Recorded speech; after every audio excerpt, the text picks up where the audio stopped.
आपके साथ भी वैसे ही डील करता था, हामिद मीर साहब के साथ भी और कामरान शाहिद के साथ भी। वो मेरे लिए अब सारे सहाफी थे। हम पे एक दो केस बनाए, उसमें मैंने बार बार कहा सजाए मौत करा दें। इतनी लंबी चौड़ी ये कोई, आपने तो इतनी तो रेस्टोरेंट के अंदर डिशेस का मेन्यू नहीं होता जितनी एफआईआर दे मारी हैं। एक मिडिल क्लास बंदा किधर से उनको पकड़े, किधर से पूरा करे। मैं आपसे यह भी वादा करता हूं, कोई आया तो मैं उसे एयरपोर्ट पे खुद रोकूंगा। मैं अब किसी ओवरसीज पाकिस्तानी को सियासत में नहीं आने दूंगा जो ईमानदारी से सियासत करना चाहता है। हाँ, वो वाले तो आएंगे जो आते हैं, वजीर आजम बनते हैं, काम पूरा करते हैं, बक्सा उठा के वापस चले जाते हैं। कोई हमारी तरह का आने लगेगा ना मिडिल क्लास, तो मैं उसे कहूंगा नहीं आना। मुझे यह समझ आ गई है कि हमारी ये औकात नहीं है। मुझे अच्छी तरह से समझ आ गई कि हम इस चीज के लिए नहीं बने। मुझे यह भी अच्छी तरह समझ आ गई, इवन यहां बैठे भाइयों ने भी अभी मेरे कपड़े उतारने हैं, शहजादों के नहीं उतरने। शहजादों से सवाल नहीं, ऊंची आवाज में सवाल नहीं हो सकता। यहां पे बैठे भाइयों ने भी, डॉक्टर साहब आप तब ये किया करते थे, आप अपनी हुकूमत में ये किया करते थे, आपको तब शर्म नहीं आती थी, आपको तब ख्याल नहीं आता था। क्योंकि आपको भी पता है आगे मिडिल क्लास बैठा हुआ है।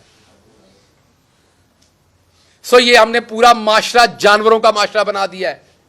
इवन जंगल में भी हकूक होते हैं, हमने जंगल से भी ऊपर काम कर दिया है। मैं नहीं बोलना चाहता, इसलिए खुदारा दोबारा सोचिए। हम इस मुल्क के शहरी हैं, हम इस मुल्क से मोहब्बत करते हैं।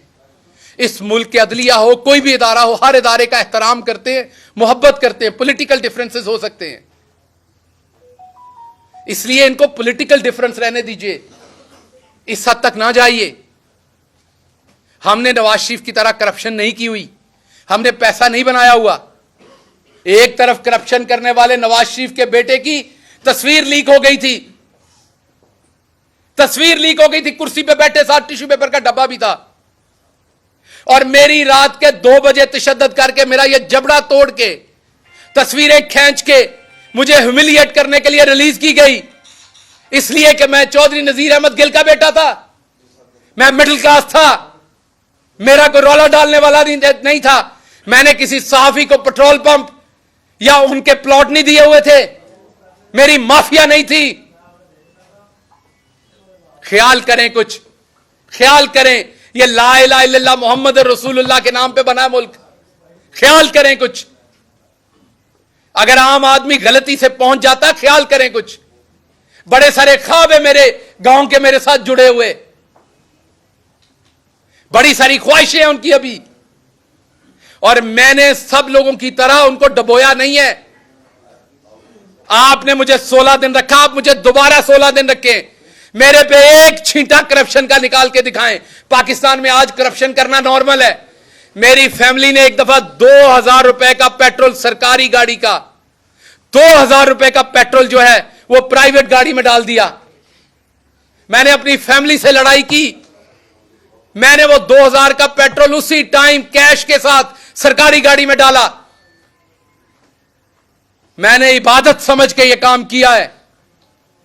सो इसलिए या तो मुझे सजाए मौत दें, ये वाले काम मेरे साथ ना करें। हर दूसरे दिन आप मेरे पे एफआईआर दे देते हैं। मैं राणा सनाउल्लाह साहब उसके बाद कहते हैं कि जी भुगते हैं जी, इनके रोने निकल गए। मैं मास्क मांग रहा था, मैं रो नहीं रहा था। आपका सांस बंद होगा तो आपके मुंह से भी निकलेगी वो चीज। मेरा सांस बंद था। मैं चुप इसलिए हूं कि मैं बोलूंगा तो उसमें बेतौकीरी है। मैं बुजदिली से चुप नहीं हूं, मैं बेतौकीरी से चुप हूं।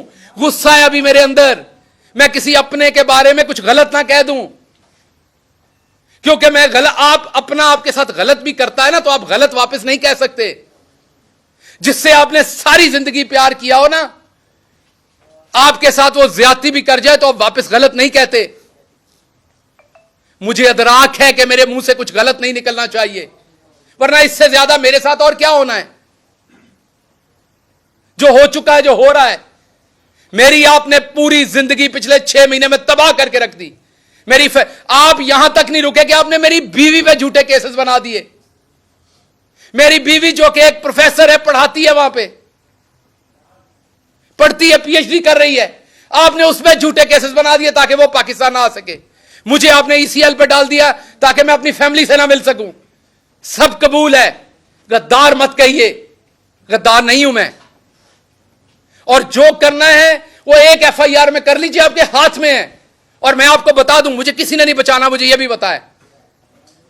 अगर फांसी आपने देने का सोच लिया है तो लगनी है, मैं हाजिर हूं, क्योंकि मैं बच नहीं सकता, तो मैं अब और क्या सोचूं, तो मैं हाजिर हूं, अब कर लीजिए।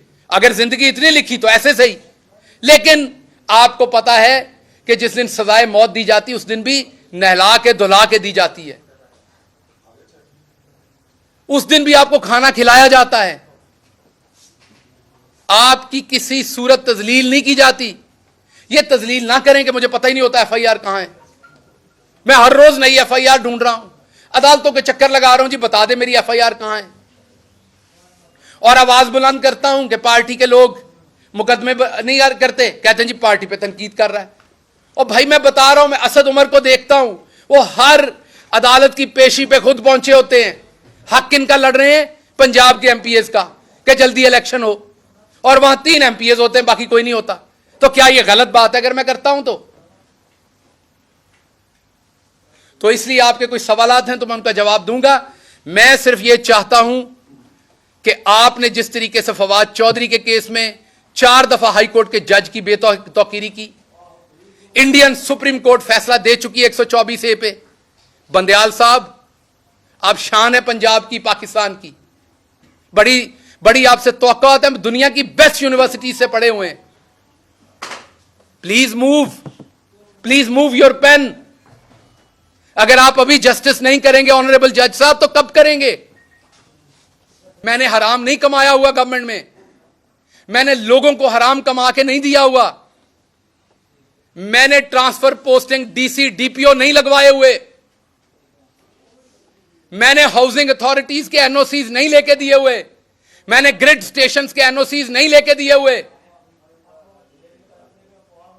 मुझे तकलीफ होती है इन केसेस को लड़ते हुए, ताकि आइंदा कोई ये ख्वाब ना देखे, कोई मिडिल क्लास का शख्स ना देखे कि वो ऐवान में जा सकता है। आप काश मुझे शुरू में दुत्कार देते, आप मुझे शुरू में मेरी औकात बताते। सो इसलिए मैं दोबारा आपको कहता हूं, मेरे पे मुकदमात करने सामने करें, ये छुपा छुपा के ना करें। मैं इतना ताकतवर शख्स नहीं हूं, ना मेरे पास कोई इतना नेटवर्क है पाकिस्तान के अंदर कि मैं आपके छुपे हुए मुकदमात ढूंढ लूंगा, कभी वहां से बलूचिस्तान से। वो मैंने जहां पे मेरे पे मुकदमा किया, मैंने देखा है वो 22 घंटे की मुसाफत है। तो उससे बेहतर नहीं आप इधर ही सजाए मौत दिलवा दे। मेरे घर वालों को लाश लेने की भी आसानी होगी, वहां से उस जेल से कैसे लाश लेके आएंगे? तो कुछ तो सोचिए। या ये जुर्म मेरा ये है कि मैं मिडिल क्लास से हूं, आपने फड़का के रखना है।